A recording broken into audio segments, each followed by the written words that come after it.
Сәлем достар, бүгін сіздермен Сара.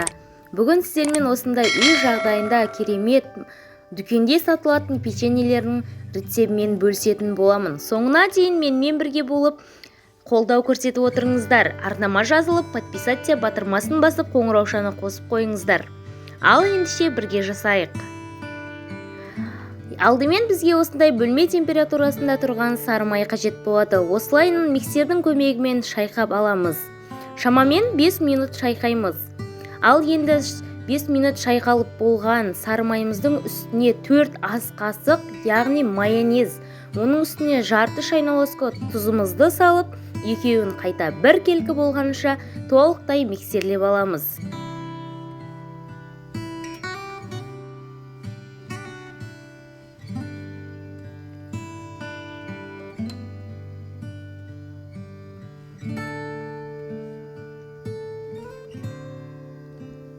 Міне осылай болғаннан соң, енді қант ұнтағын салып, қайта миксерлеп аламыз. Алдымен бұлай миксерді жылдамдығын қоспай, осылай тек қана өзін қозғау арқылы миксерлейміз, себебі біздің қант ұнтағымыз ұшып кетуі мүмкін. Міне осылай болғаннан соң ғана миксердің жылдамдығын қосып, миксермен қайта шайқайтын боламыз. Міне біздің массамыз осындай күйге енгеннен соң 3 жұмыртқамызды салып, қайта бір келкі болғанынша миксердің жай жылдамдығымен миксерлеп алатын боламыз.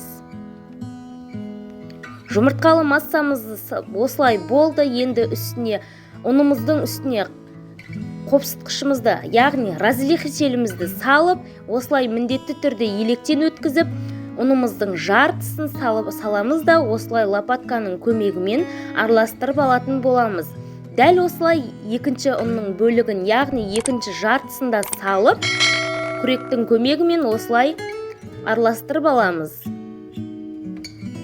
Міне осындай күйге енгеннен соң ғана миксердің жылдамдығын қосып, осылай миксерлеп аламыз. Достар, менің видеоларым өз пайдасын тигізіп жатқан болса, қолдау ретінде арнама жазылып, комментария бөліміне өз пікірлеріңізді жазып кетіріңіздер. Қазақша каналымның дамуына өз үлесіңізді қосыңыз. Міне осылай күйге енгеннен соң бізде дайын болады. Көріп тұрғандарыңыздай қамырымыз ағып кетпейді. Өз қалауларыңызша пісірулеріңізге болады. Көріп тұрғандарыңыздай мен кондитерский мешоктың ішіне, яғни насаткамыз 57 номерлі насатканы салып, осылай кондитер мешогына жайғастырып алдым. Енді кезекте міне мен осылай гүл қылып, әр түрлі пішінде жасайтын боламын.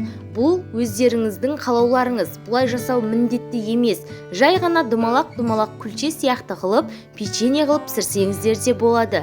Көріп тұрғандарыңыздай мен осылай әр түрлі пішінде пісірдім. Барлығы толық піседі. 180 градуста, яғни 20-25 минут піседі. Міне біздің печеньелеріміз дайын. Асты осылай болады, оңай алынады. Өте дәмді, керемет печенье болып шығады. Жасап көрулеріңізге кеңес беремін.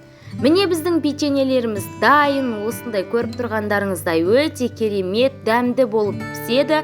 Балаларымызға осылай жасап беріп отырыңыздар, дүкеннен сатып алғанша. Ал енді достар, менің арнама жазылып, маған қолдау көрсетіп отырыңыздар. Сіздердің пікірлеріңіз, ойларыңыз мен үшін маңызды. Кездескенше сау болыңыздар.